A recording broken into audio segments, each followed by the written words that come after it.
जैसे कि कल मैंने पार्ट 1 अपलोड किया था highest yield drugs for USMLE part 1। सो आज ये पार्ट 2 की वीडियो है जिसमें मैं 7 से 8 स्लाइड्स और होंगी जो इम्पोर्टेंट ड्रग्स हैं और जिससे रिपीटेडली एमसीक्यूज आते हैं।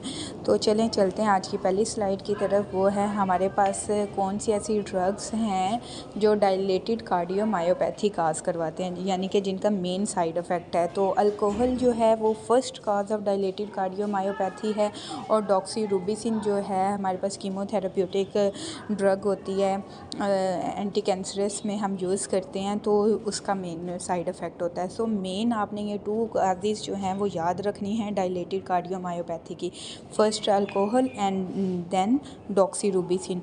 और अगर डॉक्सीरूबिसिन की वजह से डायलेटेड कार्डियोमायोपैथी है तो उसकी ट्रीटमेंट में आप डेक्सरेज़ाज़ोन दे सकते हैं। अब आगे आ गया सिक्रीशन से रिलेटेड कि हमारी जो बॉडी में डिफरेंट कलर की सिक्रीशंस हैं या इस तरह, वो उनकी काज क्या है। तो ऑरेंज बॉडीली सिक्रीशन जिनमें टीयर्स, आपका यूरिन ऑरेंज होता है, वो किस में होता है, एंटी ट्यूबरकुलस में जो रिफेम्पिसिन है उसका मेन साइड इफ़ेक्ट है, याद रखना है। और रेडमैन सिंड्रोम किसकी वजह से होती है, वो वैनकोमाइसिन की वजह से होती है। और ग्रे बेबी सिंड्रोम क्लोराम्फेनिकोल। ये आपने 3 ड्रग्स को याद रखना है कि ऑरेंज बॉडीली सिक्रीशंस रिफेम्पिसिन में होती हैं, रेडमैन सिंड्रोम जो है वैनकोमाइसिन का साइड इफ़ेक्ट है और ग्रे बेबी सिंड्रोम क्लोराम्फेनिकोल का साइड इफ़ेक्ट है। ये 3 मेन साइड इफ़ेक्ट्स जिसमें कलर्स चेंज होते हैं उनकी तरफ है। आप जब भी एंटी ट्यूबरकुलस से थेरेपी स्टार्ट करते हैं और पेशेंट को अगर फोलिस पास किया है तो आप उसके अगर यूरिन देख रहे हैं ऑरेंज कलर का आ रहा है तो उसके लिए आपने परेशान नहीं होना, बल्कि हम ये पेशेंट की काउंसलिंग भी करते हैं कि जब आप ये ड्रग्स स्टार्ट करेंगे तो आपके जो हैं सिक्रीशंस, बॉडी सिक्रीशंस, वो उनका कलर चेंज हो सकता है, आपने इसलिए परेशान नहीं होना। तो वो मेन साइड इफ़ेक्ट किसका है, रिफेम्पिसिन का है, आपने ये याद रखना है। और रेडमैन सिंड्रोम का वैनकोमाइसिन।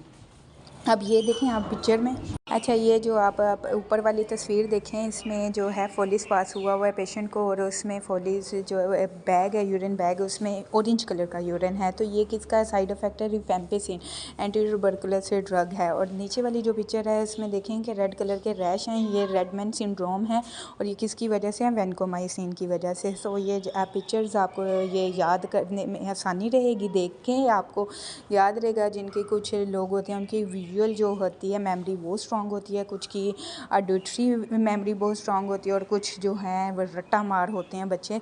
सो ये उनके लिए है जो देख के चीज़ें आसानी से याद रख सकते हैं। सो रेड आपने करना है ऑरेंज सिक्रीशंस रिफेम्पिसिन और रेडमैन सिंड्रोम वैनकोमाइसिन और ग्रे बेबी सिंड्रोम जो है वो क्लोराम्फेनिकोल, इसका मेन साइड इफ़ेक्ट है। तो ये आपने ये भूलना नहीं है, मैं बार बार रिपीटली कह रही हूँ कि ये इंपॉर्टेंट एमसीक्यूज़ हैं।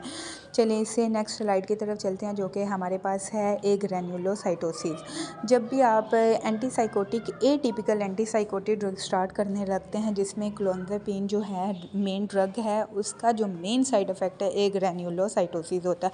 और इसमें आपने रिपीटली ये स्टार्ट करते हुए मोनीटर करना होता है पेशेंट्स के सीबीसी के थ्रू।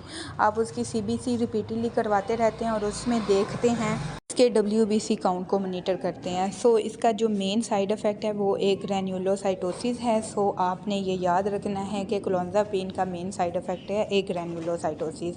आगे है ड्रग इंड्यूस्ड ल्यूपस, यानी कि कौन सी ऐसी ड्रग्स हैं जो ल्यूपस काज करवाएंगी। तो ये एक 5 ड्रग्स हैं, इनको आप रट्टा मार लें, जहाँ पे भी ड्रग इंड्यूस्ड ल्यूपस आए तो आपके माइंड में ये 5 ड्रग्स आ जानी चाहिए। हाइड्रोलाजीन, आइसोनायाजिड है, प्रोपेनज़ेनामाइड है, मिथाइल डोपा है, क्विनिडीन है। तो ये आपने इसका निमोनिक भी साथ है। सो आपने ये 5 ड्रग्स जो हैं ये मेन ड्रग्स हैं जो क्या काज करवाएंगी, ल्यूपस। और ड्रग इंड्यूस्ड ल्यूपस जहाँ पे भी आएगा ये 5 drugs top of the list होंगी और इनमें से जो भी वहाँ पे अवेलेबल हुई वो हमारा करेक्ट आंसर होगा। ये ड्रग्स ऐसी भी नहीं है कि जो रेयर हैं, ये कॉमनली यूज़ होने वाली ड्रग्स हैं। सो इनके जो साइड इफ़ेक्ट्स हैं वो भी आपके माइंड में होने चाहिए। जब भी आप पेशेंट को जो भी ड्रग प्रिस्क्राइब कर रहे हैं उसका साइड इफ़ेक्ट आपके माइंड में होना चाहिए और उसके अकॉर्डिंग आप पेशेंट को काउंसिल करके भेजें कि हम आपको ये ड्रग तो स्टार्ट करवा रहे हैं लेकिन ड्रग्स का कुछ अपना भी साइड इफ़ेक्ट होता है। सो आपने फॉलो अप के लिए हमारे पास आते रहना है, हफ्ते बाद 2 हफ्ते बाद जो भी जिस भी ड्रग का जितना साइड इफ़ेक्ट इफ़ेक्ट जैसे ड्यूरेशन के विद इन ड्यूरेशन आ सकता है, उसके अकॉर्डिंग आप उसका फॉलोअप भी रखें। आगे है हमारे पास कफ और एंजियोडीमा कौन सी जो मेन ड्रग है वो काज कराएगी। तो एस इनहिबिटर्स, जब भी आप एस इनहिबिटर्स देते हैं, एंटी हाइपरटेंसिव ड्रग है एस इनहिबिटर्स, और ये हमारे पास सीसीएफ पेशेंट्स में भी हम दे रहे होते हैं, तो उसमें जो ड्राई कफ होती है वो किसकी वजह से है, एस इनहिबिटर्स की वजह से। तो एस का मैकेनिज़्म क्या है, ब्रेडिकाइनिन बिल्डअप ये करती है। सो आपने ये याद रखना है। और फिर है हेमरेजिक सिस्टाइटिस, ये कौन सी ड्रग काज करवाती हैं, तो वो आपने याद रखना है। फिर आगे आ गया जी कार्टिलेज डैमेज कौन करता है, फ्लोरोक्विनोलोन्स जब भी आप देंगे वो क्या करेंगे, कार्टिलेज डैमेज करेंगे। बोन और टीथ को कौन डैमेज करेगा, टेट्रासाइक्लिन करेगा। प्रोलॉन्ग क्यूटी सिंड्रोम या क्यूटी इंटरवल जो प्रोलॉन्ग कौन सी ड्रग्स कर सकती हैं, वो आप, ये एक लिस्ट है, ये आप इसको रट्टा मार लिया। जिथ्रोमाइसिन है class 1A, class 1C, class 3 anti rhythmic drugs, ये क्या करती हैं, प्रोलॉन्ग क्यूटी इंटरवल करवा देती हैं। सो आपने जब भी ये ड्रग्स लेनी है तो इन चीज़ों का ख्याल रखना है कि किसका कौन सा साइड इफ़ेक्ट आ रहा है। इसीलिए तो कहते हैं प्रेग्नेंट लेडी में या फिर छोटे बच्चों में टेट्रासाइक्लिन नहीं देनी चाहिए, डिस्कलरेशन ऑफ टीथ होती है। सो बोन और टीथ पे वो इफ़ेक्ट करती है। और अगर किसी पेशेंट को G6PD डेफिशिएंसी है तो उसमें होमोलिसिस कौन कौन सी ड्रग्स काज करवा सकते हैं, वो हमारे पास 3 हैं।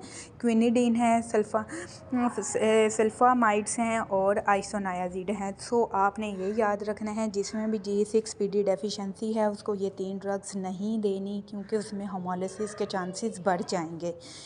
तो रिपीटेडली मैं कह रही हूँ कि ये ड्रग्स आपको जब आप पढ़ेंगे, फ़र्स्ट एड पढ़ेंगे या कोई भी आप अपने BNB या कोई भी आपने कैप्लॉन वगैरह पढ़ा है, तो आपको बहुत ज़्यादा ढूंढना पड़ेगा और याद रखना है। एक जैसे मिलते जुलते साइड इफ़ेक्ट भूल जाते हैं। सो ये जो आपकी इतनी सी छोटी सी 7-8 मिनट की वीडियोज़ हैं जो कि आपके लिए हेल्पफुल हैं और जिनके लिए मैंने अपना काफ़ी टाइम अपना यूटिलाइज़ किया और याद रखने के लिए मैंने कहा कि आपके लिए इजी हो, इसलिए मैंने इनको कंपाइल किया ताकि आपको ईज़ हो।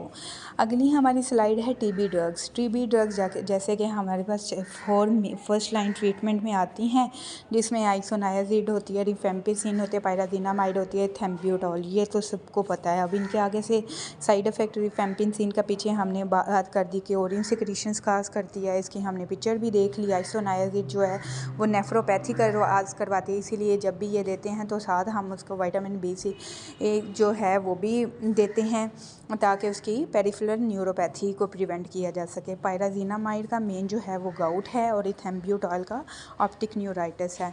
तो राइप जो है वो ड्रग्स का निमोनिक है, ऑनगो जो है वो इसके साइड इफ़ेक्ट्स का निमोनिक है। राइप आर फॉर रिफेम्पिसिन और ओ होगा ओरिन सिक्रीशंस, आइसोनायाजिड न्यूरोपैथी, पायराजीनामाइड गाउट और इथेम्ब्यूटॉल ऑप्टिक न्यूराइटिस।